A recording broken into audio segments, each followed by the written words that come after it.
حضرت سعد بن عبادہ رضی اللہ تعالی عنہ ان کی والدہ کا انتقال ہو گیا اور اس وقت وہ وہاں پہ موجود نہیں تھے۔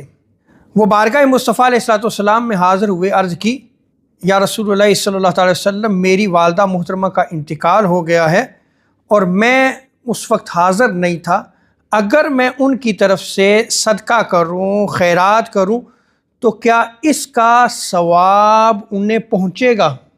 تو آقا علیہ السلام نے ارشاد فرمایا، ہاں اگر تو ان کی طرف سے صدقہ کرتا ہے، خیرات کرتا ہے تو اس کا ثواب انہیں پہنچے گا۔ تو وہ عرض کرنے لگے، یا رسول اللہ علیہ السلام، میں آپ کو گواہ بناتا ہوں کہ میرا مخراف بہت بڑا ایک باغ ہے، میں ان کی طرف سے صدقہ کرتا ہوں۔ حضرت سعد بن عبادہ نے پورے کا پورا باغ اپنی والدہ کے ایصال ثواب کے لیے صدقہ کر دی۔